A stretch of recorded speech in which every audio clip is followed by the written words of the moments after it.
close this. There we go. Dancing.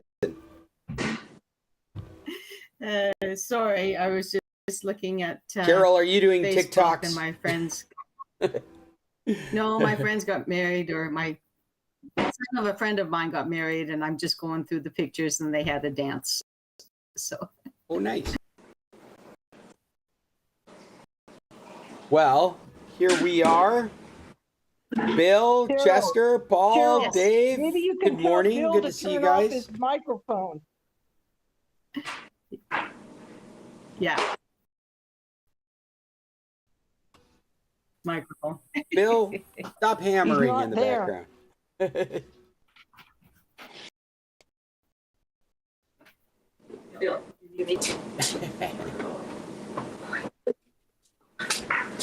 Well, Bill, you look different.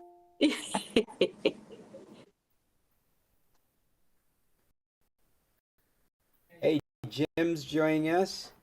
Good morning, Jim. Hey, Jim. How are you? Thank you, Cheryl. To talk to you later. Uh-oh. Am I in trouble now? No, you're too guy about diesel motorhomes. Oh. Well, I hope it's not a big problem. I shall not be silenced. Well, apparently you will for us. Yeah. Jim, quick question. What kind of mileage do you get on your We motorhome? get all depending on how much we're loaded, but it's 10, 11 and a half miles per gallon, US gallon. We have a very small motorhome, remember? Ours is a 30-footer. Yeah, well, that's what ours is. We're at 35. 1,000 pounds, 45 feet, and had a 600 horse Detroit 60 in it. So I got about 6 miles per gallon. Ooh. Half. Well, mine's a 300 horsepower Cat. So, and it weighs about 2,300 pounds, 23,000 pounds rather. That's that 7 engine, I think. Cat 7. No, it's an oldie. It's a 3526 or something like that. So 3126. 3608, I believe. Oh yeah. Anyway, it's an oldie, but it's from 1996, and it's strong. It's really strong. It doesn't have a lot of miles on it because, of course, it's in an RV, but it's a good, strong engine. Well, I think guys, go ahead. Oh, sorry, Jim, didn't mean to interrupt you. I just wanted to say this is the San Carlos Computer Club, and we're talking about motorhomes. I'm Scott Stempson from International Computer Solutions, and we have officially started. And we can keep talking about motorhomes. They better be tech related, though, for them to qualify for a discussion we're having here. No, go ahead. I'm just being a smart ass. Go ahead. Scott, Yes. when you put stuff up on the screen, Yes. it's very hard to see. Now, do we have to do something to bring it up so we can see it? Well, there are two different ways that I can bring information up on the screen. And really, it's very in this kind of configuration. I mean, I've already taxed out my computer just by doing this. And I don't have extra monitors except for a separate computer. And so I can look at stuff, but putting it up on the screen for you under this configuration is much more difficult for me. And even when we're in San Carlos, even though I'm set up to do it, it really takes a lot out of my computer. It's kind of when we end up getting really choppy and sometimes blurry. Yes, Cheryl, you had something to add. Well, Linda, one of the things that I do is I pin the San Carlos Computer Club, and therefore the pinning of it makes it stay large. Big? Yeah, like I just pinned Cheryl. Scott, if you're looking at me, you can see Cheryl is now large on my projection. Excuse me. Go away, Cheryl. Cheryl. Bye-bye, Cheryl. Cheryl, Yes. so where do you pin it? I just, are you on your iPad or on a computer? I'm on my tablet, yeah. For tech topics, this is awesome. Go right ahead, Cheryl. What I do on my iPad, which is a tablet, is I take my finger over and on top of Scott's San Carlos Computer Club post, I just scroll over it basically, and a little thumbtack shows up, a microphone, and an X. So if you see that, then you can pin it. I It don't looks like see a it. little thumbtack. Is it? Yeah. Looks Yeah. like a little thumbtack. Yeah. And the other thing is to go down to the 3 dots, Yeah, and in there, I think it's called change share the layout. screen. Change Share the layout to tiled. And Oh. then See, I don't, instead of auto, Yeah, I've got it on I don't have tiled. that. And I've got the tiles all the way up to the maximum so I Setting. can get as many of your pretty faces on the screen as possible. not under settings, it's in the window. Settings is one, but there's one further up called change layout. yeah, see, I'm not having that. So you All I've click got on the is ellipse. In-call messages. Yeah, are you able to see me right now, Linda? Because I've got it on screen. You, Yeah, if you look at You my have it. screen. a little picture of you, Mm-hmm. a little picture of you, and then, And then off oh, to should the I put it on full screen? Full screen or pin? Try pin. What a full screen would be new. Look at that. We've never had full screen see. before. That's wild. Look at that. Well, you're small, Cheryl's big. Yes. You're seeing it correctly. So if he put Okay. something up, it would show there. It's also a disturbing view between if you're using an iPad versus a laptop computer. Like a view that I'm presenting so that everyone will fit on a phone or an iPad. So there's a lot of wasted black space, I guess we'd call it. Just to make sure that it can Yeah. conform to an iPhone or an iPad. Huh? And Linda, you've turned your camera around, so we're looking at your toes. Yeah. Okay. Well, But- I was playing with these things. See, all that stuff I used to have isn't there anymore.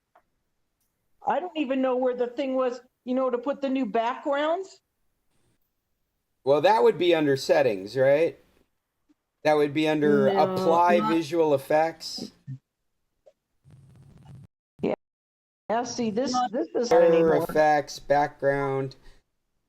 I'm not on Not an on a tablet. iDevice, so I can't tell you that it would be exactly the same. But on the laptop, under the ellipse, those 3 dots is where you find apply visual effects.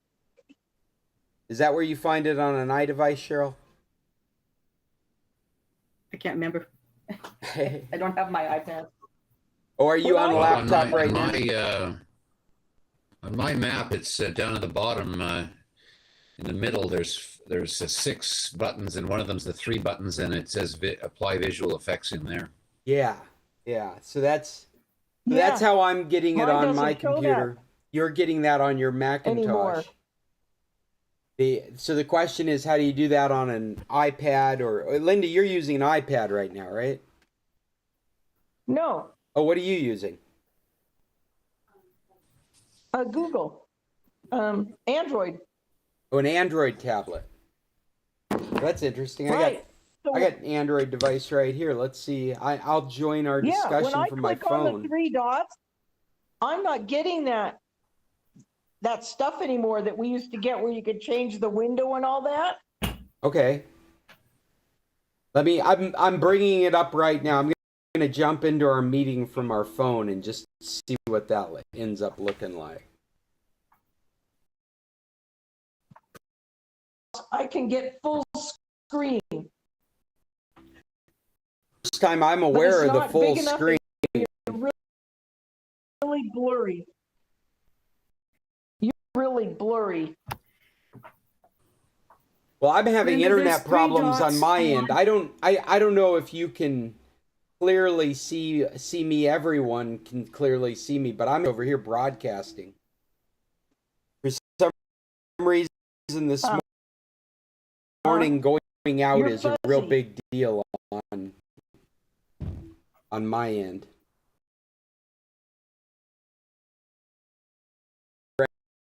Ever to 3 dot.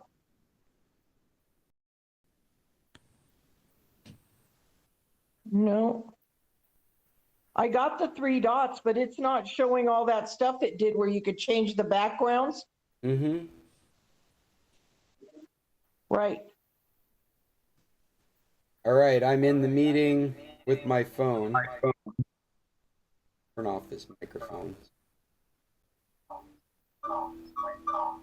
Shh. Be quiet. Stop it. Oh, There we go. okay, now you're one of the boxes. What happened to him? I had to turn off my Can't hear you now, microphone. Scott. No, you're muted. Your microphone's I had to off. turn off my microphone because it was repeating everything. Oh, Linda, he's on 2 boxes. There's one for the San Carlos I know. computer. Yeah, he's Now on we his can phone see and his him. computer. okay, so if you put up a piece of paper in this new box, will we be able to see it better? No. Now he's got both his microphones on. No, Linda, because what I'm doing is I'm trying to have your experience. That's the only reason I'm in that other box is because I connected my phone to our meeting to see what kind of experience you're having. You're saying that when you hit the three dots, you're not getting these options. What I'm getting when I hit the 3 dots is a black box of icons Correct. that give me a Correct. number of different options. But I'm like you. I don't see. I'm going to rejoin and I'm going to turn off my mic so I'm not rebroadcasting. But I'm not finding the options that we're looking for. Correct. It's not on there anymore. Post. Share screen show.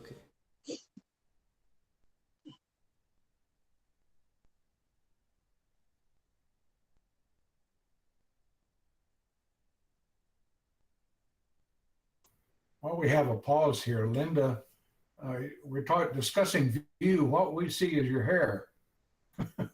Huh? What we see is your hair, not your pretty face. Well, There you go. You're sitting in the that's 'cause dark. I'm There you sitting in go. my chair.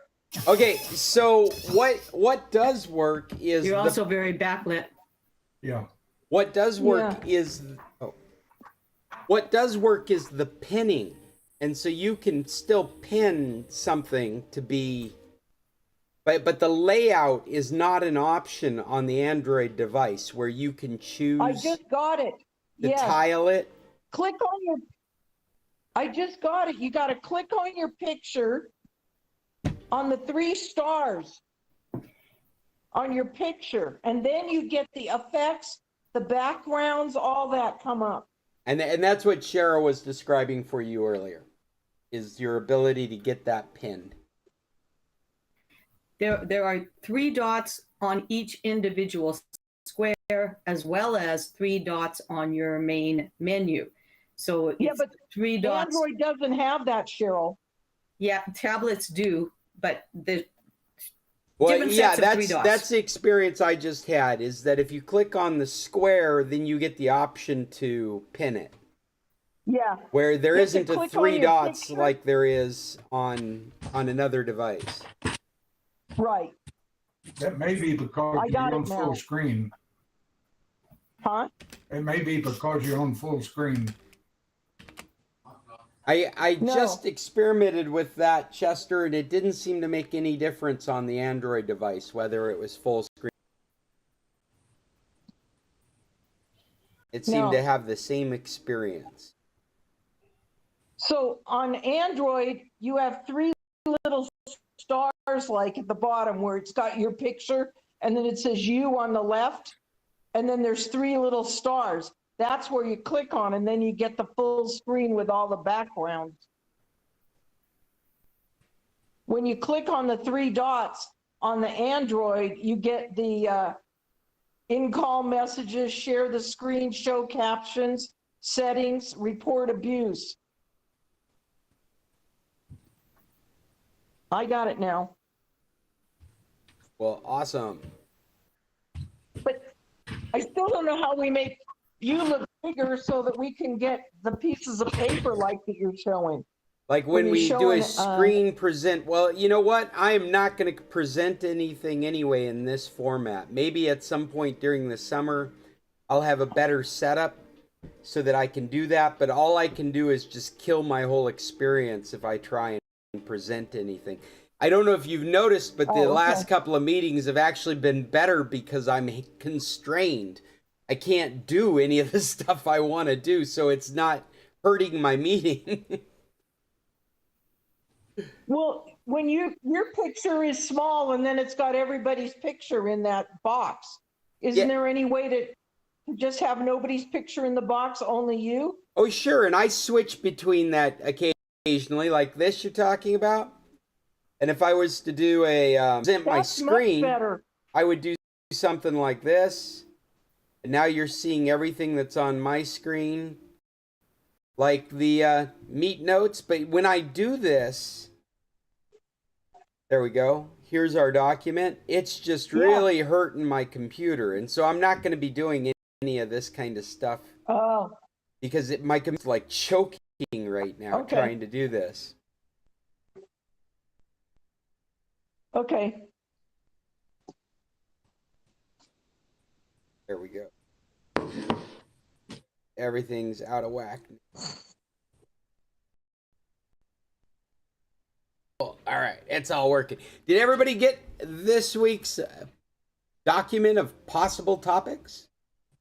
I added something to continue with more of Linda's theme. She provided this link to your ultimate guide to Windows 11 keyboard shortcuts. And this goes back to the meeting. I should have made you aware of this last week, but had forgotten that Linda had sent this to me. And this includes our discussion of screenshots and the keys that you can press in Windows 11 to take pictures of your screen.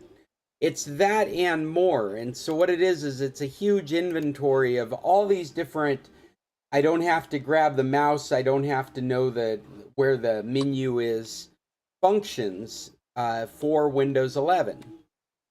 I'm gonna just rattle off a couple of them here. You should probably know if you're doing any kind of copying and pasting. Control A will select everything in a window. Control C is copy. Control Insert I've never used. Says it will highlight. Yeah, it copies. Control Insert is actually the same as a Control C. Control V is paste, and Shift Insert is paste as well. Give it to Microsoft to always have more than one way to do something. Control N will open another File Explorer window. So if you're looking at a window of maybe My Downloads and you want to look at the USB drive you just opened in a separate window, you can hold down Control N and it'll pop up another window for you. If you're looking for help in Windows, you can hold down the Windows key plus F1. So these are actually organized by basic shortcuts for the operating system, as well as start menu and taskbar shortcuts, and screenshot shortcuts like we were talking about 2 meetings ago. desktop shortcuts. This is an extensive list. It also lists out the F keys, F2, F3, F4, and different ways those can be used to help you. So I thought this would be a good guide to share with you guys. It's all angled towards Windows 11. So some of these are also possible in Windows 10, but without a doubt, if you're only running Windows 10, and I added only by accident, there's no reason that you should be running Windows 11. But if you're running Windows 10, some of these may not work, but a majority of them are the same. And this would be an example of a screen I would be showing you that I'm not showing you because I don't want my computer to scream.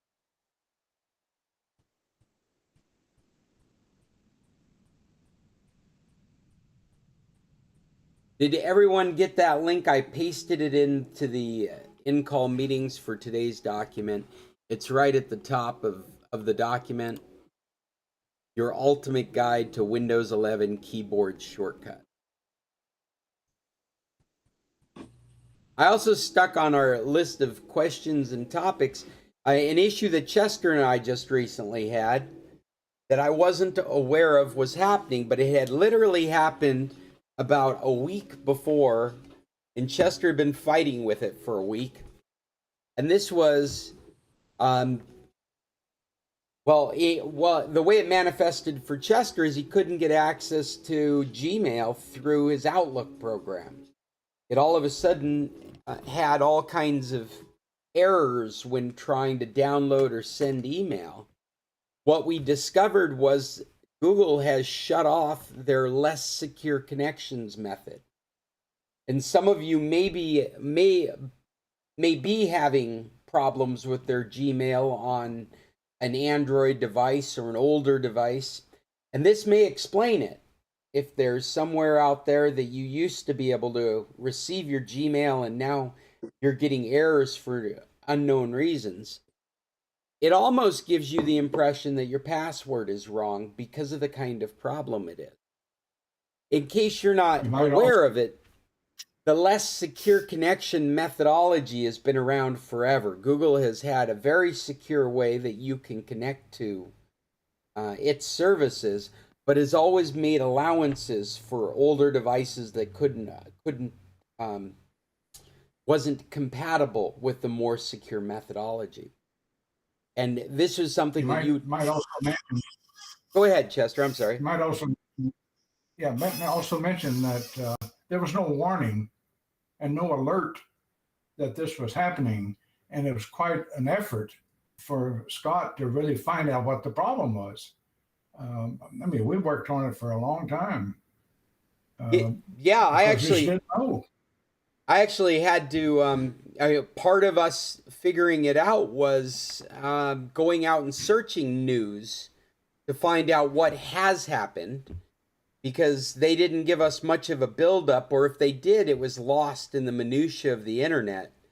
There wasn't anything saying there's a countdown, or if there was, it was filtered into junk mail, or it was, it suffers from not being important until it is. And so there was, why is this? I think it's only an issue where someone is using something other than going directly to Gmail, to their Gmail account. For example, I was getting my Gmail through Outlook, Windows Outlook, which came through the Windows Office program. But I think it's important to mention as well that you are getting Gmail using a POP3 connection. And so that's kind of an unusual situation in this day and age. Normally, when you've gone to set up your Gmail in a separate device, like an iPhone, it's obviously not a Google device, or on your Windows Mail, maybe it would have been affected. The Outlook is a great example of it. Most people would use the Google setup that's provided with that device. You would choose, I want to set up a Google email, and by default, that would be set up as an IMAP setup, and it would use Google authentication, and so you wouldn't have encountered this. But in Chester's case, he is managing his own email on his computer. He wants to use Outlook as a repository, so he wants to be able to delete the emails and organize them into folders and have all that reside on his computer without affecting the server out in the cloud. The server is just a raw repository of everything. And so he wants to be able to delete the emails on his computer so they're for organizational sake, while still keeping this backup out there in the cloud of absolutely everything. And because of that, we're using POP as the protocol to bring email into the computer. And it is specifically that kind of setup that needs to be done manually. It's not done automatically by the Google setup features provided by your device. You actually have to choose to set up your email manually and choose to do POP email and follow Google's criteria for connecting. And one of those criteria now is that you've got to get around this more secure method of authentication, because they've taken away the less secure. It was considered a less secure method of getting connected. All that being said, I'm sorry to be so wordy. I almost need something to drink because I've spoken so long. But what that I might mention, go ahead, what Chester. I might mention is that the solution was that Google sent us a 16-digit password, and it was all in caps and all in alphabet and no numbers. And that was kind of interesting. That had to be my password, and apparently you can't change it. Yeah. Well, what we were watching, or how do I say it? What we saw to set up POP manually was that we were going to need to use an application-specific password, which is generated by your Google account. This is something that's different in every service. If you had to do the equivalence for a Hotmail account, you would have to go through the hoops of doing this on Microsoft services. I mention that just to make it very clear. This is a Google thing. This is a Gmail thing. An equivalency problem with a Yahoo account or a Microsoft account would have to be dealt with on Microsoft or on Yahoo. And they would have different menus. They would have different selections for you to make. And so we could give you very precise instructions on Google, but that's only applicable to Google. None of that's applicable to Microsoft. Microsoft, I mean, in the same vein, if you search for something on Google and you search for something on Bing, there are differences, but you end up in the same place in the end. You've got search results. If you needed to set up less secure mail on Microsoft, they would have a page very similar to what Microsoft has, and have steps for you to go through to do a very similar kind of activity. I think the most significant thing about that application-based password, which we didn't get to choose, Microsoft chose it for us, is that, I said Microsoft incorrectly, Google chose it for us, was that Google required us to turn on two-factor authentication. So this is one of the first instances where two-factor in Chester's life is now mandatory. It was not optional. We had to turn on two-factor authentication, and then Google would give us access to the ability to set an application password. Please, if there's any questions on that, I know that was a mouthful. Is it? I don't think this is that unusual in that any site you want to connect to another program, you must get the password from the site you're starting with to do a connection. You know, of course, I do it I use Outlook all the time, just like Chester does. It works great. It adds a lot of advantages if you're trying to track things. And I actually use it as much as anything to say, okay, when did I buy this? When did I fix this? And between my emails and Outlook, and which tend to give me the saved purchased information that I have from ages back, you find lots of things like how long a product lasted, did it work really, how to fix it, and all that sort of stuff. But it's very common to ask for passwords, and it's also becoming far more common to see required authentication, of the, where they send you the message and you must reply with your 6 or 8 digit code. Yeah. Oh, wow. I just found it. I'm sorry. This is not related at all. I just discovered a new Google Meet feature. I have both Chester and Dave pinned at the same time. Before, we could only have one person pinned at a time.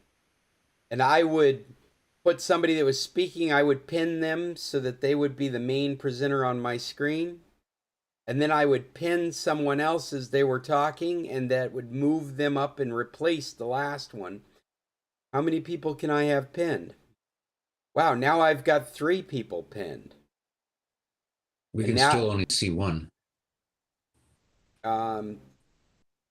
You should be looking at my presentation. You should see yourself, Dave, and Chester all pinned at the top as 3, and Cheryl, Linda, and others off to the right corner. If you're looking at my screen, You're the only one that can do that. you can't do that. Maybe that's an option of being the host of the meeting. I think so. I'm doing it successfully. Yeah. Because as soon as I pin one, I can't see anybody else to pin them. Oh, well, that might be more a layout issue then. But that's kind of cool. So I can put talking heads to debate against each other on the screen together. So I'm sorry, I didn't mean to interrupt Dave's flow there, but what he's saying is absolutely correct. This is a very common way to do things. And in some senses, at least from an IT perspective, it makes it very easy to shut off a password. Because you could generate a password specifically for Windows mail programs. And you can set that to all the mail devices. That's email, not male, female. And that would be able to check your email under that particular password without giving away your password, the main password for your Google services. I'm having trouble coming up with a Google example, but I'll give you a Microsoft example. For our Xboxes to work, I've been signing in with my main password. So that main password can also be used to authorize me on Skype, to check my email in Hotmail, to see my search results in Bing, to give me access to Teams. These are all different ways that my main Microsoft account could be used. And now I'm finally coming up with Google examples. Again, you could use your main Google account for one of these meetings that we're in, check Gmail, get into Google Docs, which is a great example of a compromise of the main password. So if you're going to use a Google service on a device that wasn't going to be secure, let's say, for example, you have an Android TV, then it would be to your benefit to generate a password specifically for the Android TV. That way, your public device, your wife, your kids, strangers could come into your house and they could use your Android TV, and you wouldn't have to worry about that authentication being used for checking your email. It would be a unique password for that specific situation. I hope that makes sense. David, do you have Gmail or are you connecting with something else?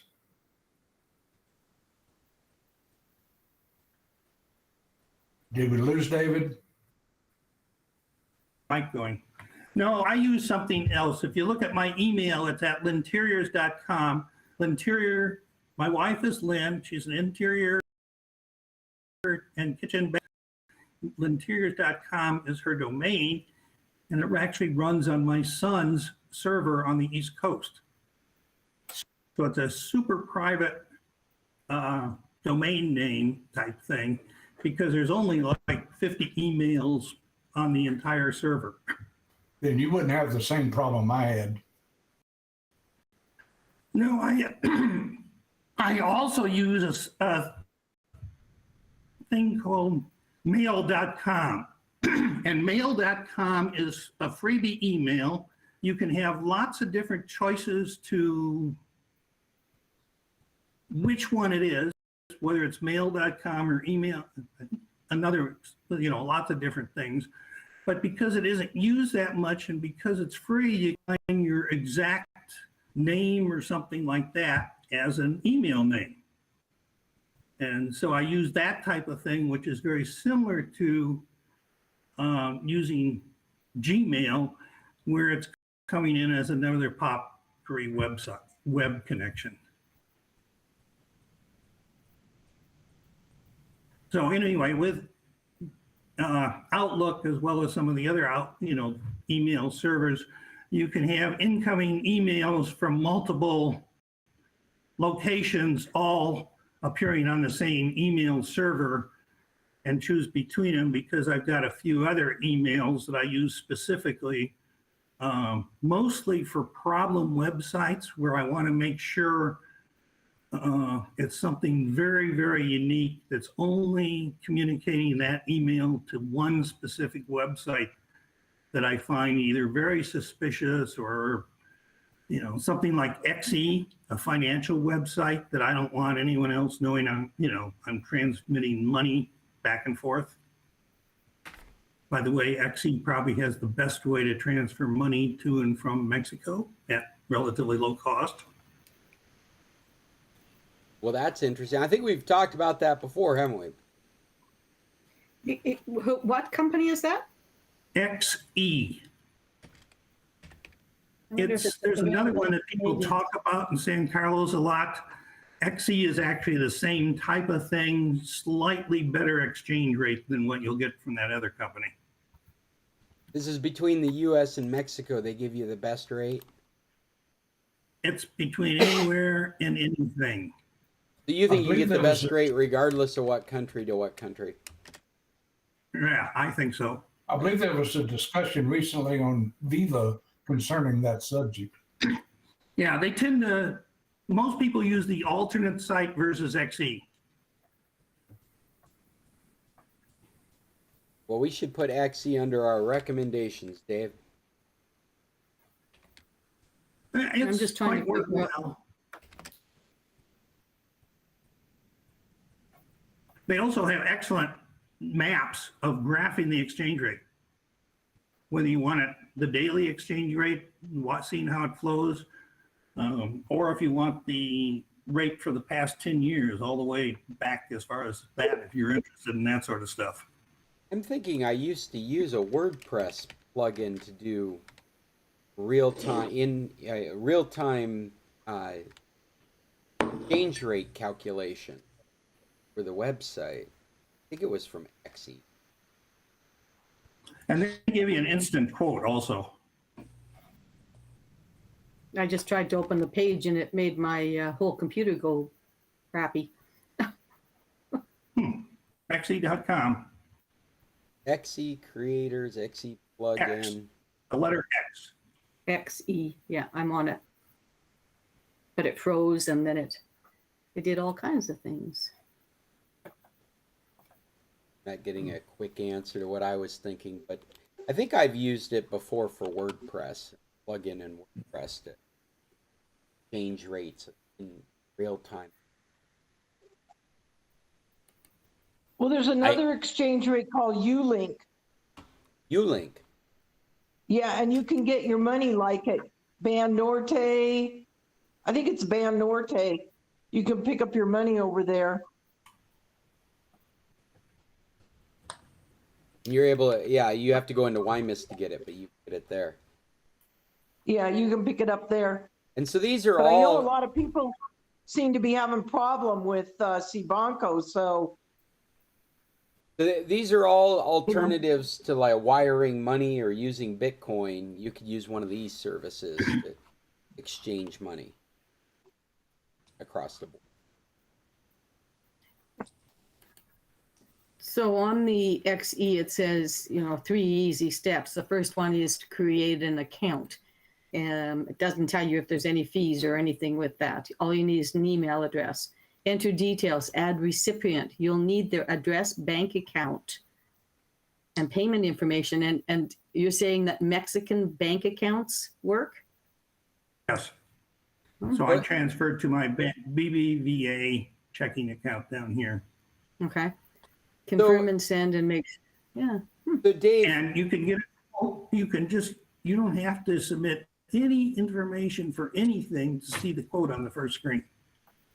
So they have no clue what your local bank is, what your other bank is. They're just giving you, here's what we'll pay you today, right now. Dave, how is this different than just doing a bank transfer with the routing numbers? Most bank transfers don't work well internationally. Because, we get lots of international bank transfers from folks in Europe that are coming to stay at the bed and breakfast. It's easy to charge a credit card, but transferring money is, to make a payment. Wait, That works all the time. yeah, they probably have to use the SWIFT code. yeah. To transfer international money, you need that SWIFT code. Yeah, you need a SWIFT code. Well, so I send out our routing information to do a bank transfer. I'm not familiar with the SWIFT code, but maybe that's part of what I'm sending out. That's the difference. Yeah. You Yeah. can easily, if you have the request for payment from somebody, then you can easily use your credit card or whatever to pay it. Yeah, well, in this case, it would be bank to bank. That's what they're doing when they're sending Yeah, me and it money. goes bank to bank. Yeah, Yes. they wouldn't be using Well, a when- credit card. But I'm curious, When what we is sold our this house just in like a Mexico- friendlier on top of that service? Like you don't have No. to worry about your ability to go bank to bank or having any of those numbers, right? Well, when we sold our house in Mexico, we sold it to Mexicans. Mm-hmm. So when I got the bank information, I had to get the SWIFT code and everything for them to be able to send the money to me. Right. Right. And so why wouldn't you just do something like that, Dave, instead of using XE? XE is more, what would I say? Well, you could. I guess sending it to individuals, I see that on, my regular bank. I can do that just by having their card number or something, their debit card number. Mm-hmm. Right. Getting directly into your another account seems to be more difficult. Like what I'm using it for is going from a checking account to another checking account. Right. I'm the only one in Mexico, and I'm on the site now. In the feature "Send Money," and they say, "Sorry, we can't send money from your country yet." Ah, So can't send money from Mexico well, to well, the that States. blows my theory away. I thought it was a friendly front end to dealing with the minutia of banking. But if you can't do it from Mexico, then it's got its own issues. Well, I think part of the problem right now is they're trying to do this crackdown on the money being transferred. If you've read any of the articles Oh, sure. of people trying to get money in from the US into Mexico and vice versa. Bitcoin. Maybe there's a limit on what you can send. That's where Bitcoin comes in, is that you can just get around all that stuff doing Bitcoin. course, the big problem is Well, you you know- sure don't want to keep money in Bitcoin. You don't know what's going to happen next. It's very speculative as a device. Very. And you know, the other problem is when I was down in Mexico and I was using Bitcoin to buy the TV subscriptions, which I still have to use Bitcoin. Yeah. The companies that were, they wanted all your information. They wanted you to give them your passport and everything else. And I just said no. And I had to start looking around for somebody that would not ask for that information. And now I use a cash guy off of PayPal that I just send the request to, and I don't have any more problem. Hey, can I change the subject? And it's not even on my list, but I wanted to share with you, have I already shared with you my Roku experience setting up new TVs for the bed and breakfast? You know, we've been thinking, or I've been thinking at least, Roku's days are numbered. They've been doing these crazy deals. They've fought with YouTube to keep it off their platform. They want them to pay. Things like that would make you think that Roku was gonna they were hurting themselves. Like Netflix right now is really hurting. And I was thinking Roku's making the same kind of decisions. But I've recently set up 4 Roku TVs. And these are TVs that have Roku as their base operating system. And it has been a wonderful experience. Here in the United States, oh, and we've got 10 minutes, so I can probably get through this before we're going to have to change calls. This experience that I've had on Roku has just been great. I set it up on a Wi-Fi network. Well, where should I start with this? Let's go back to days of future past when you would actually buy a TV set at a place like Sears and bring it home, connect it to power and an antenna, and immediately start consuming channels. Later, that turned in connected to your satellite or cable, and you immediately started consuming content. And then we move up into smart screens, and you would bring home a TV set and fight with a Netflix app or a YouTube app and wonder how you could get channels and hook it up to your cable and discover that there's more than an input. You've got to do that's basically what I'm getting at here, is that our change was from this instant gratification to you're going to have to buy services. You're going to pay your monthly subscription on Netflix so that you can get Netflix, Hulu, whatever it might be. Basically, your introduction to using the TV set became a much more complex device when we started doing smart TV. Enter this Roku-based TV set. It still does have some of the complexity of a smart screen. Fortunately, many of us are experienced now, so people aren't really as intimidated by setting up a device like that. But what I found to be so great is that Roku has spent its time putting together licensing relationships with hundreds of content providers out there on the internet. I was able to buy these smart screens and distribute them throughout the bed and breakfast, and I could set them up to do Roku Live TV. I can quite literally have the TV power on, and just like a cable box experience, immediately have live TV streaming and have hundreds of channels to select from a guide.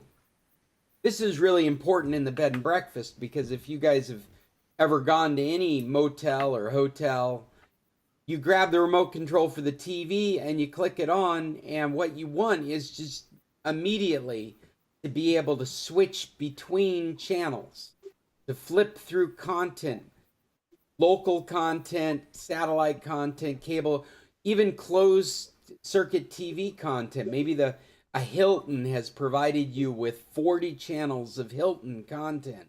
But that's kind of the experience the typical traveler is looking for when they sit down and they turn on the TV set. And smart TVs were not offering that kind of experience by default. You get this Roku TV. In the settings of the Roku TV, I can tell the power button to switch to Roku's live TV settings. So when a customer comes into their room and they hit the power button on their TV set, it immediately switches over to this guide of hundreds of channels that you can go up and down arrow through and flip through content that's streaming live. It's been an amazing change for our situation, because up until this year, we would buy basic cable packages and we would connect a basic cable box to every room that has a TV set so that our customers could have that kind of experience. Now we have no cable, it's all internet, and it's streaming this Roku Live TV. But wait, there's more. If you were to use the Roku for what it's best for, a streaming box of applications, you can also add things like Pluto TV or Plex TV that also have hundreds of channels, as well as the traditional YouTube app. So if you're a more sophisticated customer and you just want to watch YouTube videos, you can go out to the Roku home screen and start up YouTube. And then also it's a smart screen. So if you're an even more sophisticated customer, you could broadcast your laptop or your YouTube device, like your phone, your laptop, or your tablet. You could broadcast it right over to one of these new displays at ease. I'm happy to hear anybody else's experiences with this. I just wanted to share what a great experience we've had with these Roku TVs in the bed and breakfast. I don't know, is anybody else taking advantage of Roku Live TV? No. Linda, you're not doing anything like that? I know that a No, couple... we have Samsung. We have Samsung, and they have about 50 channels now that you can watch anything on. This would be Samsung Live TV that you're talking about. Comes through the internet. Yep. So Yeah. so what you're doing, is exactly what Roku's doing, and probably the only difference is there's hundreds and hundreds music channels, news channels.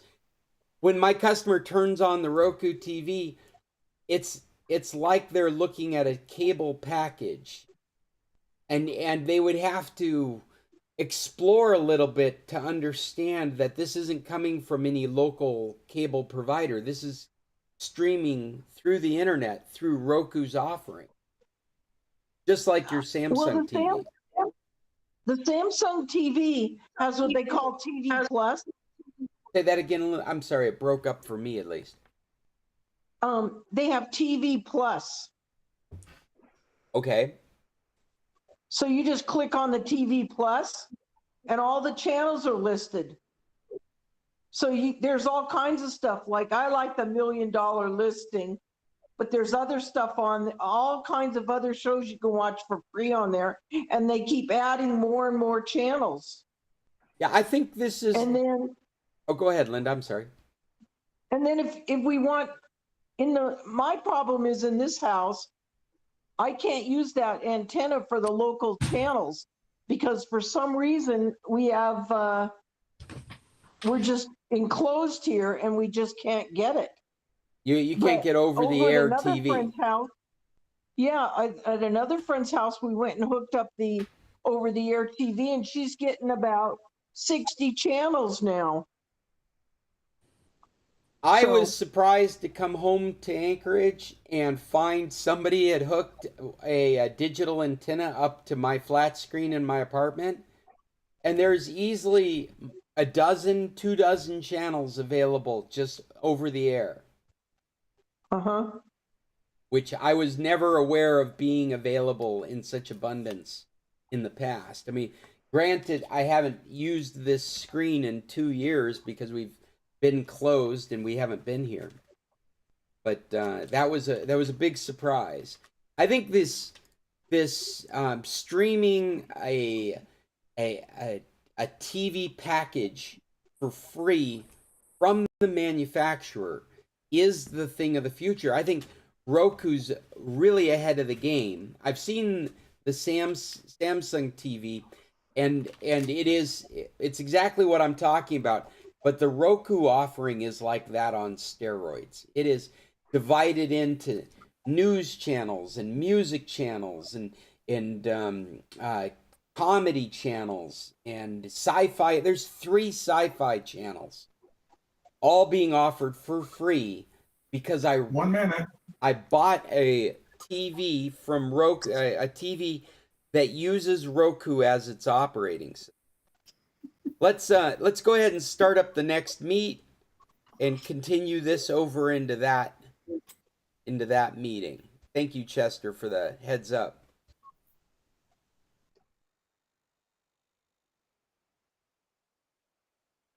I'm going to disconnect from the meet we're in now, and I'll meet you guys over there.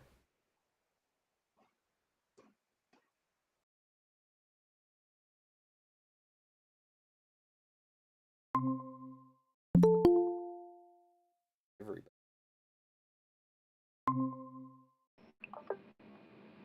Welcome back.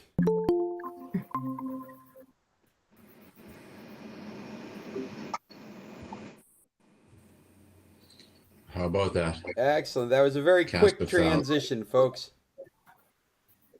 So just to finalize the point I was making, I think everybody's here, is that I think this is the future of TV.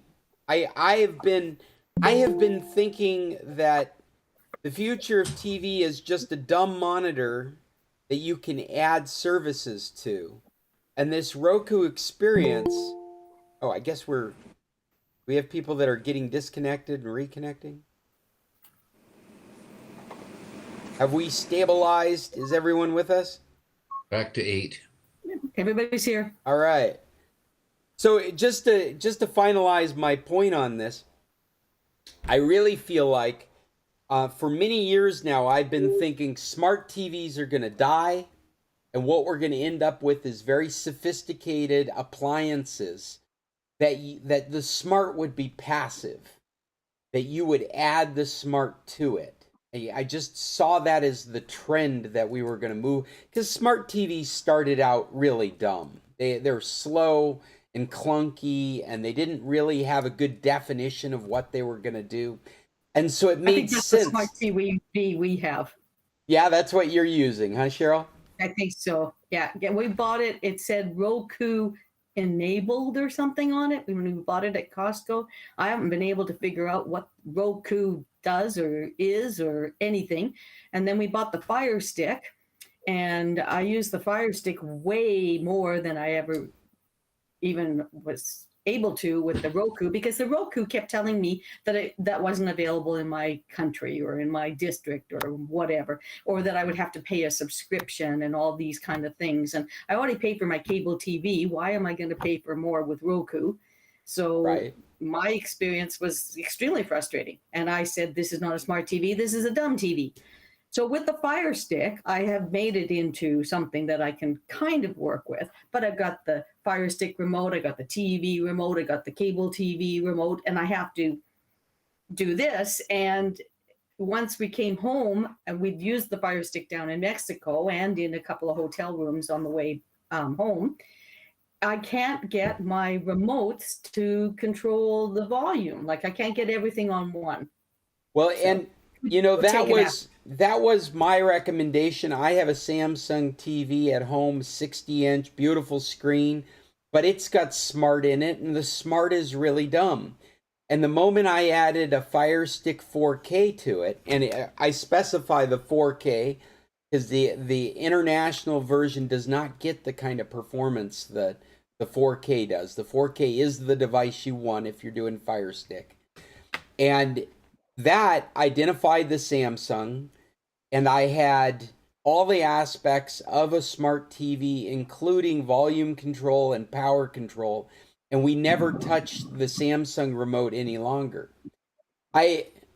We had a similar experience. I bought my kids Roku TVs only because they were a great price.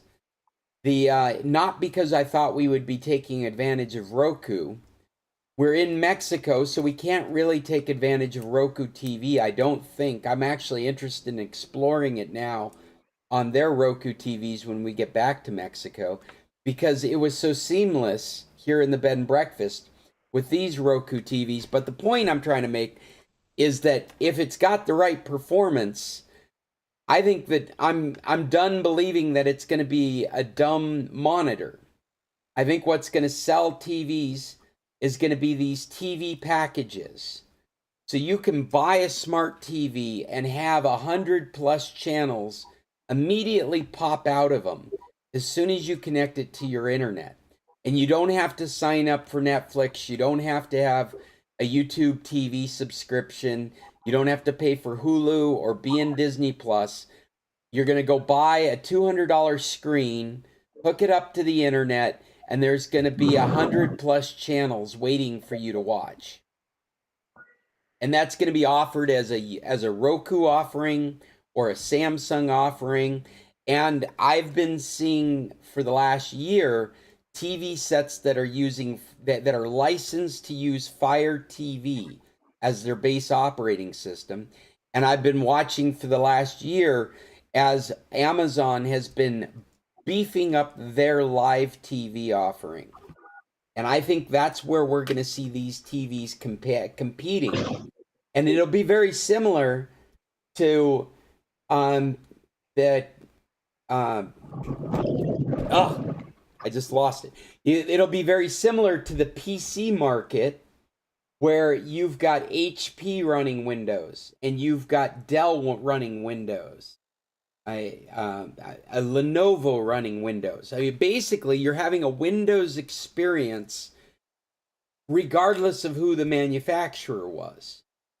And so I see the future now as being, you'll have a Fire TV Samsung, or maybe you'll have a Roku Samsung.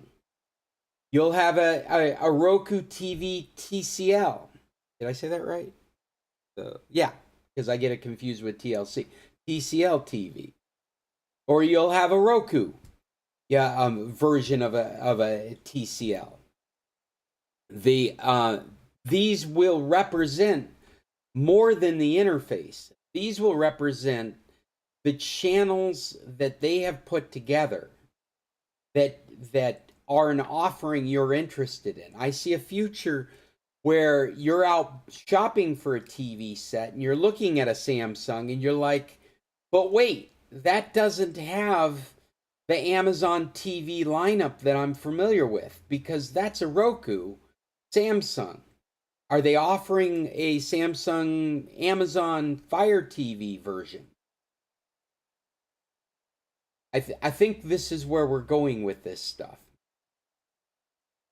I'm very. I also think that we're going that way because you won't see what you're paying for the TV, and it's going to include these features. Instead of you paying $1,200 a year, for instance, to get Netflix, it's already going to be incorporated because they're going to be able to do a deal with Netflix that's going to make it cheaper for everybody to be able to watch Netflix when people don't want to pay that price anymore. I mean, we're paying $20 a month to watch Netflix. Who wants that? Right. It's too much money. Well, and when you take it all the way to the other side, because we've got to be fair, there are a lot more poor consumers in this day and age than there was before. Somebody that's at the poverty level can go out and spend what they saved for a screen, because they need a screen in their family, bring it home. They connect it to the internet they have because they need internet. They can't survive in this world, so they've already got internet. But that's the last drop that they have to put in that technology. They can save the rest of their money. They pay their internet bill, and they have bought a screen that has 100+ channels of content available to them. But then you get into ads. They could Oh, put of the course. local antenna on their roof and get all the local channels. Well, 'Cause that if as you do well. these little- Mhm. Yeah, And then you're right. Set. You That don't as have to well. spend any more money. And Chester, what you said is pertinent, because there is still an advertising model, and that's what makes is Roku and Samsung have gone out to these and made partners of them for advertising purposes. So that's the way that they're able to put together these and offer this is they've made partners out of them because they're going to be advertising across those channels. So- I have found some things that I have recorded and will not let me fast forward through the ads. Right. Yes. Well, anyway, I just thought I would share that with you. It's been a real transition for me to move from believing that the device will be an appliance without smart to know that's never going to happen. I still believe that's the way we should move.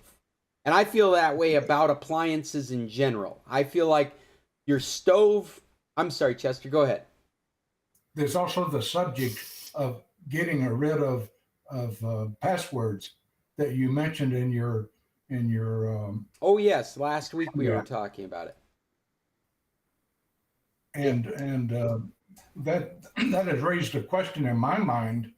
Well, what happens if you want someone else to get into your computer, like you're sick or you're disabled, or even if you die and you want somebody to access your computer, and you got a thumbprint or an eye focused, what happens then? You're right to be thinking these questions, Chester. They're trying to sort this stuff out right now. It's a very obvious problem for me because I help people. I take their equipment back to my office and work on it. And many times I'll be on the phone with them getting two-factor authentication codes because there is no easy way for them to pass authorization over to me unless I take their phone home. That's just not going to happen in the future. That phone is your digital persona. You can't just hand that over for a couple of days to somebody that's doing work on another device. It's just unreasonable. You can't hand out phones so that people will have access to your Ring doorbell. There has to be an easy or your I say Ring doorbell because I'm encompassing everything, but your smart lock. You can't just have phones you're handing out to people so that they can get access to your house when you're not there. There has to be a simple system for giving people access to these things. My Lenovo laptop has the opportunity to use a fingerprint, Mm-hmm. and I won't use it. I'd use it, Chester. I would use it because all you're doing is costing yourself convenience, and you're not creating any extra security for you by not using it. At this point, there were times when this stuff was broken, but now I think I can honestly I can confidently say that the thing that is broken the most is the way that we share passwords and the way we make passwords. And if that thumbprint is offering you the convenience of being able to have a more secure password that you don't have to type in all the time, that is a better security model for you. Well, And what happens? What if something happens to me, and I want my executor to get into my computer? Well, it's the same issue as when you've created this extensively long password and something happens to you and they need to get access to that computer. But I have that on a piece of paper in my will. Right. So all of the thumbprint, by not using the thumbprint, you still have that. I guess that's the point I'm making. You still have that password at this point, where we haven't eliminated passwords yet, and that even they're talking about it being highly visible that the loss of passwords by 2023, but it will still continue to be an option while they sort out these issues you're talking about. Chester, one thing that I would suggest is that if there's someone you trust that is going to be around if something happens to you, register their thumbprint on your computer as well.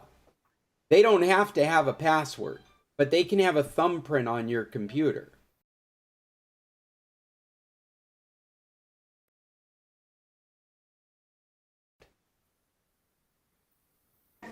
Yeah, it saves amputating your thumb Right. when you have. Scott, You'll have an open I find, casket like, on the funeral iPad, it's so got, they can bring the computer. Sorry, Bill, what were you saying? Scott, on my iPad, for some reason, the thumbprint disappears, like my fingerprint ID disappears, and I have to reset it.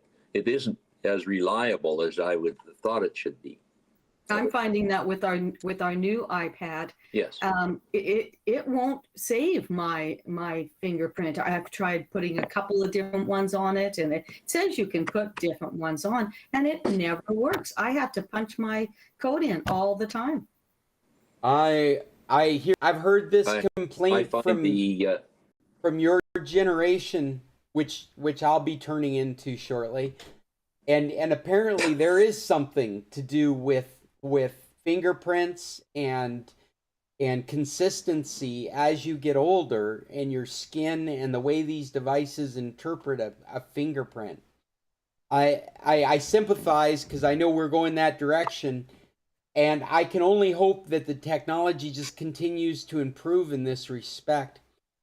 There are things that people do, like warming up their thumbs before they touch it, using cream and moisturizer on your hands before you try and authorize your thumbprint. But you're right to complain about it, because it is a problem that is affecting an older generation because of the physical nature of your thumbprints and how they appear to technology. When I did use it, it was just a pain in the ass. no, you're using the wrong end, Chester. Okay. You're holding it wrong. But Scott, I find, like, on my iPhone, the facial recognition is awesome. Yeah. It works all the time, in even in the dark. If I pick up my phone at night in bed, it'll recognize me. None of this is perfect technology. Like, I tend to think that the thumbprint is for very intentional authorization. I find that's the best use for it. Like, you're authorizing a payment, or you're going into your banking app, or or you're logging into a system where you want it to be very secure and you want to intentionally log in. The facial recognition stuff is very passive. It's like I'm picking up my phone and want it available to me. One of the frustrations with facial recognition is all the unintentional authorizations that you end up with. You sit down in front of a computer, it immediately identifies you and opens it up. Maybe you didn't want to open up that security. Maybe you're in an environment where you didn't want to all of a sudden be logged in and secure. I think I think we're living in a world where you want both. But Bill, I agree with you. I think it's it works very well, specifically on the newer devices, the facial recognition. And it's the solution for what I'm talking about for problems with where Chester said the fingerprint's a pain in the ass. The facial recognition is the solution for those instances. And, if you're doing Windows devices, you have to make sure you have to make sure that the Windows device you buy, the laptop or tablet you buy, support Windows Hello, the camera that allows facial recognition. There's plenty of devices that are being sold still that don't meet that criteria. And if they don't meet that criteria, you can't use facial recognition on your laptop. Well, as we're running out of time and we've hit all these just impromptu topics, how about we talk a little bit about some of these news topics I included? If you guys still need the link, I can send it again. One of the things the EU is once again making things for the better. Why am I having trouble? Let me just make sure that I paste the in-call messages into this Meet, the link that we're using for these news topics from the document that I sent out earlier this week. But we're talking about how the EU is passing regulations that all devices should be able to use the same charger. And we're talking specifically of the USB-C standard, which I think will be here to stay in whatever form it takes in the future. It won't change its physical form. And if you're not following me on that, just think about how we've been using a 2-prong or 3-prong adapter for electricity in the United States for years. I think that's what we're going to see happen to USB-C. No matter how much power can come through it, and no matter how quickly you can transfer data through it, this will be the defunct standard for charging devices from now into the future. It is the 2-prong outlet of our world. I hope it's magnetic. Well, that's a whole different set of... There has been made allowances for magnetic charging in the specifically because you have devices like a Macintosh Air, a MacBook Air, or MacBook Pro, where they've brought back the magnetic devices. The EU regulation stipulates that you can use magnetic power devices, power adapters, but you also have to allow for a USB-C charging capacity, which is part of the standard. And you'll see that on the new Mac devices, the new MacBook Pros and MacBook Airs. You can use a MagSafe connector as well as a USB-C charger. So you are able to conform to the EU standard as well as have your optional, and that's the way we would look at it. This is an optional feature of your device, is that you can put a magnetic charging connector on it. I think this is a good thing. And I mean, not so much the USB-C. I think they've thought about it pretty well. So I do think that specifically is a good thing. But this is once again an area where all consumers tend to agree. This is going to be good for consumers. This is shaping the direction of technology.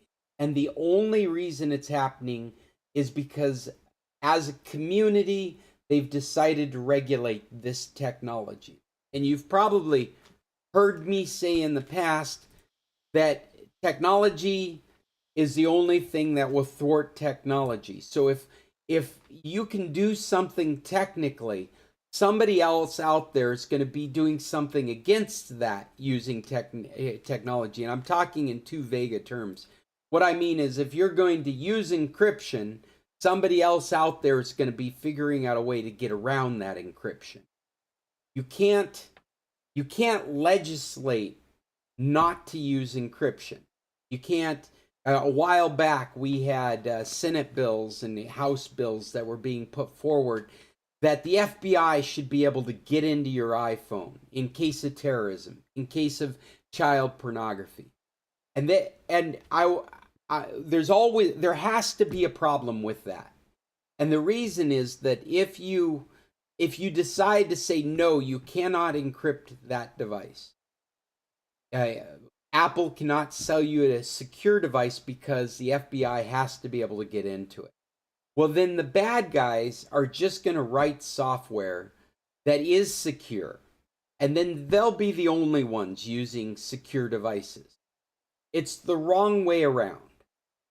Okay, it's not the correct way to to deal with this problem.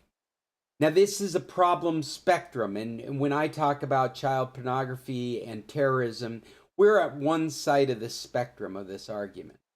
The other spectrum of this argument is that technology should be benefiting us. We should be reaping rewards. We should be using less power and having more convenience and having more powerful devices. We should use less electricity and have more power. We should be gaining the convenience and not being inconvenienced by the way a manufacturer decides to behave. And Apple is a perfect example of it. They have used this Lightning connector, which is proprietary, on their devices for years. And that means you have to buy cables that the cable manufacturer licensed with Apple. So every time you buy a cable for your iPhone, you're buying it from a manufacturer that had to give some of that money to Apple to create your cable, which means you always pay more for that cable than you should have to pay. You also suffer from the inconvenience of needing to find that cable. You go over to a friend's house, they don't have that cable. You have to find just that inconvenience that we shouldn't have to. And a manufacturer has decided you should feel that inconvenience because they want to make 10 cents every time you get one of those cables. That is not the way that we should be shaping technology into the future. And we should have some voice over that. We should say, no, no matter how much you want to make money, it's not worth the inconvenience that you're creating for people. And that's what the European Union is doing, is it's saying, look, your laptops, your tablets, your phones, you should be able to pick up any pen. You should be able to take advantage of where we are in technology right now. And this is an example of legislation being used correctly. I'm sorry, Chester, were you going to say something there? I've experienced in that regard is with Apple's Thunderbolt, where you also had to buy the hardware that went with the cable, which was proprietary to Apple technology. You're absolutely right. Back in the day, if you wanted the fastest device, like the fastest external hard drive for backups on a Macintosh, well, you had to buy into that ecosystem, even though there was equivalent systems out there that were more open and used cheaper technology. For you to take advantage of those kinds of speeds on an Apple, you had to buy into their connection. You had to buy cables that were licensed by them to the manufacturers. It's one of the reasons that we've always felt like Apple products are more expensive. It's more expensive to own Apple products than it is to own Windows products or Android products.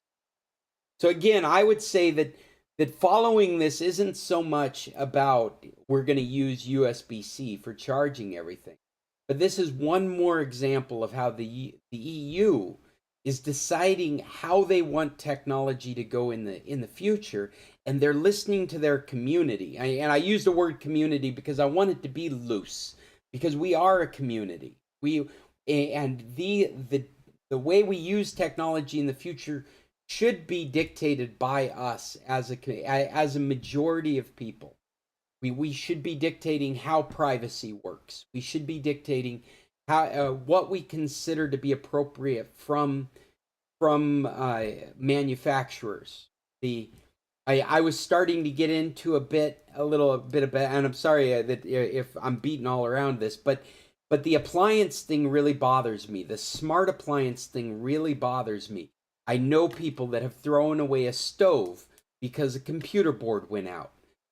Us ourselves have thrown away a very expensive refrigerator because a computer board went out on it.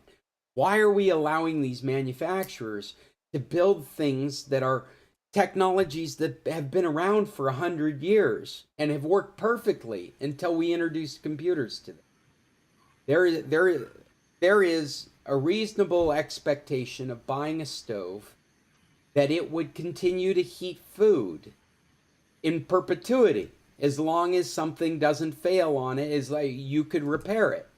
And when a motherboard goes out on a stove and you can't boil water with it anymore, and you can't buy that motherboard anymore, something has gone wrong. And this is where we as a community have the ability to dictate that kind of stuff. I am a strong supporter of the idea of what I call passive smart. And that is where your stove computer goes out, your stove still heats water and bakes goods, and you can control the temperature, and you have a timer on it, and it doesn't matter whether it's the most efficient version of that stove. It doesn't matter if it can send me an email saying that the roast is done. That even though the computer has had a problem, being a stove is still a stove. The same with the refrigerator. If the computer goes out on the refrigerator, my food doesn't spoil because the active importance of the fridge is to keep things cold. And it's been doing that for almost 100 years, maybe longer. I probably have to read some Wikipedia articles. I would imagine that refrigerators keep things cold for over 100 years now. And it's only been in the last 20 years that we're building devices that the brains go out on them and no longer can they keep things cold. And so I believe in passive smart. I think that I buy a Samsung refrigerator, maybe it comes with a smart module, and maybe that's saving me electricity, and it's reminding me of the milk I have to buy, and all that's great. But if that goes out of date or stops getting updates, I don't have to go buy another fridge. In fact, in the world I imagine, I pull out the smart module and I replace it with the 2002 smart module, and now I'm saving even more electricity, and I'm able to get updates on Facebook Messenger because they've added that to the smart feed. I call this passive smart, and I think it's a movement that should be happening right now in our society. And I think the EU is doing stuff like that right now. Well, I hope that people in San Carlos at least know about Louise, who repairs those circuit boards and appliances without, somehow he digs up the schematic or he figures out the schematic itself. And as long as it's not a super integrated chip, but a circuit board, he can definitely repair them. Dave, you're right, and that is awesome. And Mexico is great for that stuff. We don't have as many electrical engineers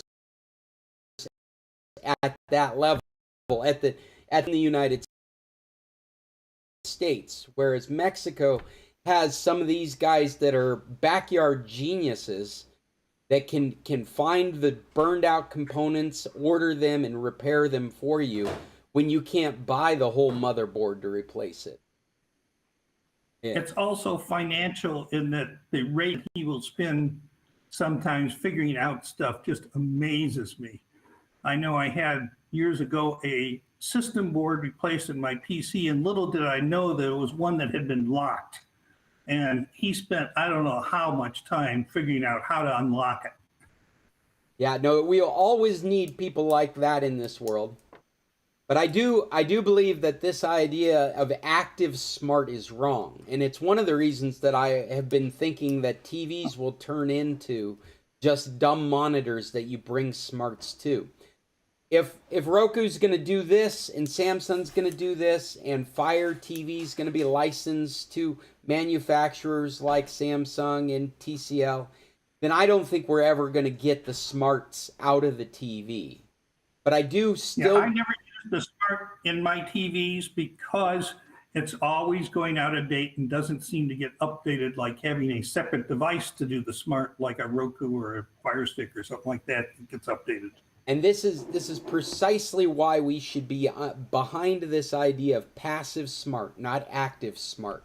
Your car should still start even if the entertainment system has failed. You should be able to turn on your TV and get input from a device even if the smart system is out of date. The fridge should still make things cold even if the motherboard is burned out, and the stove should still cook things, even if that motherboard has gone out.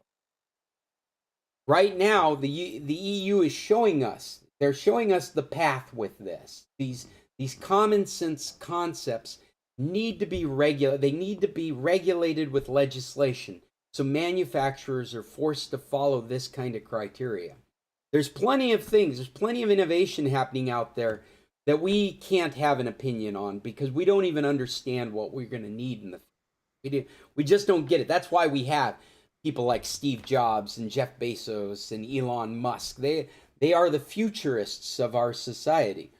But these things are common sense items, and manufacturers it's not in their best interest to do things in this way. It always becomes a cost market control issue. And the only way that we have a say in it is by making our politicians regulate this kind of stuff. So I'm impressed and proud that the EU follows through on this. In the U.S., what has occurred in the marketplace, and John Deere was requiring farmers to bring their tractors and equipment into John Deere for repair. And it became a major national complaint that John Deere was not allowing customers to do their own repairs. And that has become an issue with all manufacturers in the U.S. now trying to make their equipment repairable. That's right. They are scared of my concept of passive smart. They want to keep control over these devices and calm the waters because that really ruffled the feathers. And we have a right to repair movement now sweeping the United States, state by state. And as soon as California's got a strong right to repair, they're going to be able to dictate the way products are built just because because of their economy size. Just like we've seen with emissions controls in California, so many of our vehicles are built to the rules of California. So Alaska gets to benefit from the kind of emissions controls that are built into a vehicle because California won't allow there to be lower standards in their state. If it wasn't, I'm sorry, I didn't mean to be praising a particular state, but that's an example of how we all benefit. We're all going to benefit from the EU making these changes. We all benefited from the EU regulating privacy. The privacy issue is very difficult for me because I don't think they've done a good enough job sorting it out. I think there's a lot of pitfalls in it. But the thing that I do understand is the reason you can collect a copy of everything a social network has collected on you or any online service has collected on you is because of the EU. You can go hit a button and download every picture you ever uploaded to Facebook.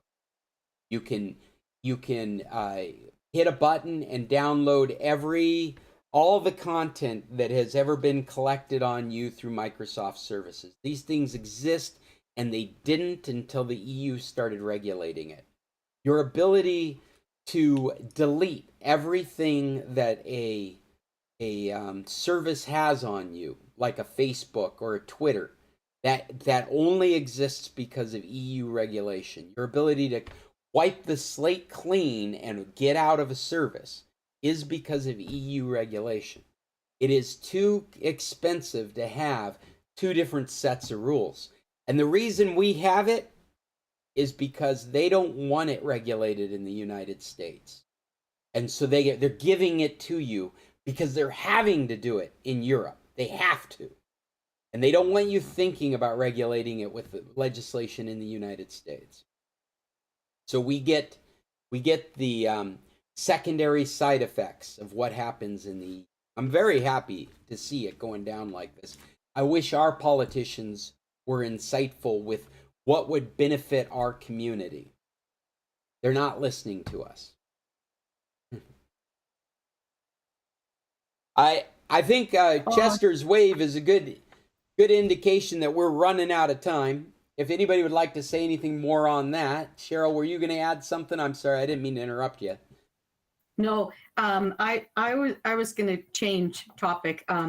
I have a recommendation, and it involves games on the internet.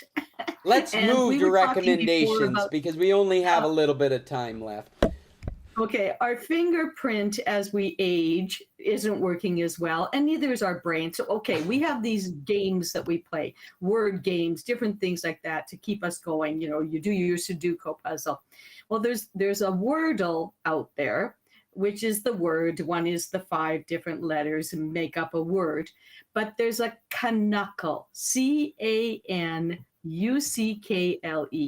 Canuckle is a 5-letter word, and it'll then, after you figure out what the word is, or you missed and don't figure out what the word is, it gives you a fun fact. So it gives you a little history, a little trivia. So it's everything in one, and I highly recommend it. The other thing is there is a Wordle game that has 4, and so you have 4 words that you're working on at the same time. A little taxing on the brain, but good activity in the morning.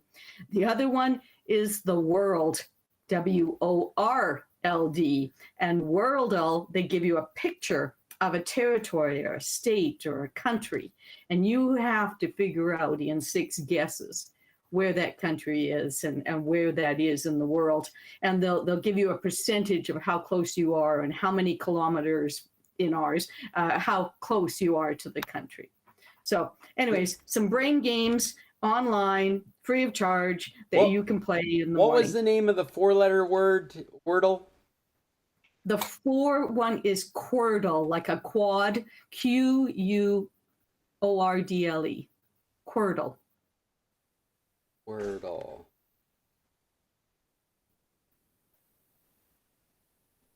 That's great. I have never played Wordle, but I've heard all kinds of stuff about it. Are Yeah. you an active Wordle user?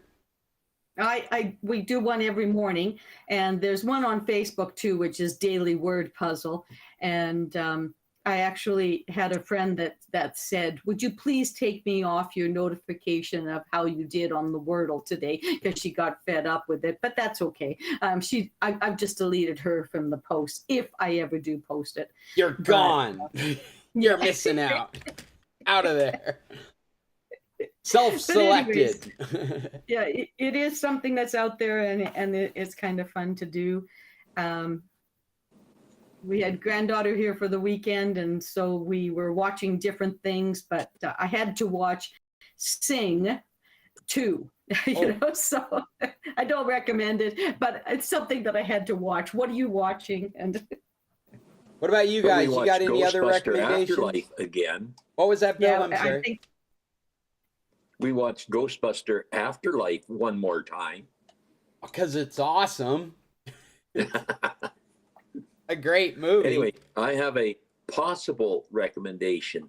It's something that just came out, and the trailers look really interesting. It's called Brian and Charles. It I think is a winner in the Cannes Film Festival. It's a film festival that just hit the theaters, but it's sort of a sci-fi guy, old robot out of spare parts in his garage, and he becomes his friend or whatever. I'm waiting so that I can have a look at it, but I think it's going to be a great little movie. We'll have That's to it. Look at that.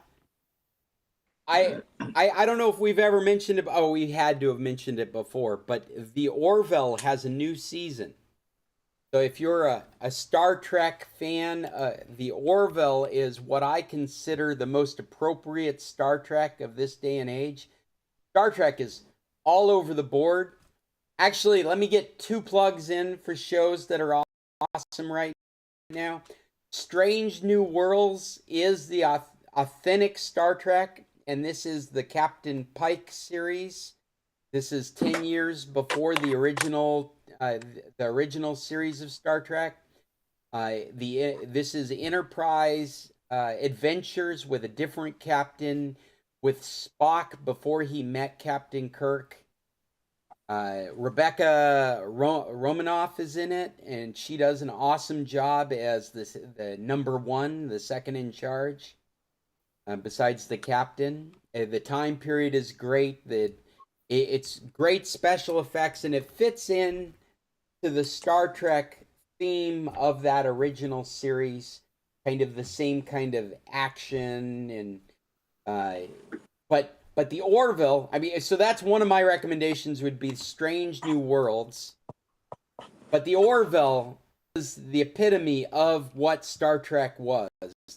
The Enterprise, Star Trek, the Deep Space Nine Star Trek, the Star Trek Voyager. The Orville is Seth MacFarlane's just love letter to Star Trek. And what he's done is an awesome job of bringing comedy and kind of the way we think right now to the future. And he's done it in a very respectful way. This isn't a Family Guy show. This isn't some stupid comedy show. There is stupid comedy in it, which is kind of a fun bonus. But they have real life topics. You know what? It does what Star Trek always did. It takes social ideas from this moment and it explores them in the future, in sci-fi. And that's what really good sci-fi should be. Is it should be looking at where we would be in the future, dealing with the problems that we're dealing with in the present. And Seth MacFarlane has just done a really respectful job of doing that with comedy. Yeah, Bill. I put a thing on your page, your newsletter, whatever it's called. It's about Team, which is a similar program to this, I suspect. And it's about how they're using AI to eliminate background noise, eliminate the echoes in microphones and stuff like that. It's worth it to go in on it and just scroll down to see the two examples of how it works. Why don't topics for next week? Because we also just had a Google engineer claim that the Google's AI is sentient. Right. That's the other one I put up there. And I'm going to leave those on our topics list for next week so we can have a real conversation about it. And you folks that are interested out there, you can watch as well about how to use AI. But I think they kind of go hand in hand as far as topics. And we're starting to run out. I mean, we've actually run out of time in this meeting. And I think we should have a real conversation about it.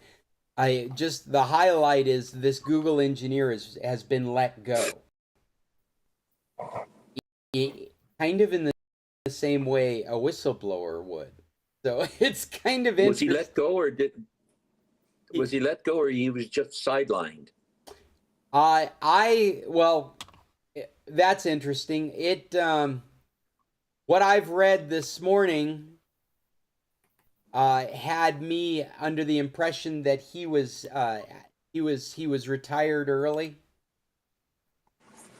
but maybe we need to look more into that as well. I was focusing more on his discovery than what happened to him, but now the news is what's happened to him.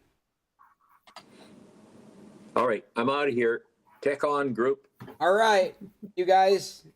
If nobody has anything else to add, we'll call this meeting to an end. And everybody, until next Tuesday, Tech On. Bye. Hey, Bill? Oops, Bill's gone. Bill's gone, but I'm still here. Oh, yeah, I thought he had a question. Well, Well, it was that was the basically question. your mileage, but the thing that we have with our motorhome is that the gauge doesn't work.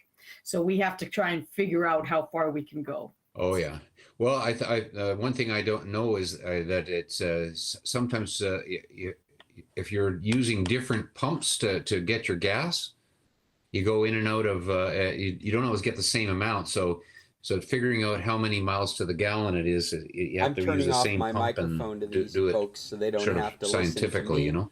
But as they carry on just the one of end the of things their we have to figure motorhome out. But conversation and non-techy, so mileage, there you go. I thought I would just Okay, Good. take care, Hey, everybody. Bye, everyone. thank you for being here. This is the San Carlos Computer Club. I am Scott Stim. Simpson from International Computers. If you have computer issues out there, I would like you to get a hold of me remotely. I'm Scott at internationalcs.net, and hopefully I can solve your problems for you. I bring solutions all over the internet. And if you've enjoyed what we do here, well, check out more. We've got a website, sccclub.org, where I post podcast versions of these. If anybody is out there following this stuff, just keep in mind that I am about 3 meetings behind. So it's difficult, you know, being a computer consultant, a bed and breakfast host, and hosting these meetings, a YouTube persona and podcast persona. It all takes a bit of time. So take it with a grain of salt. But check out our website at sccclub.org. And until next Tuesday, look for our announcements and tech on.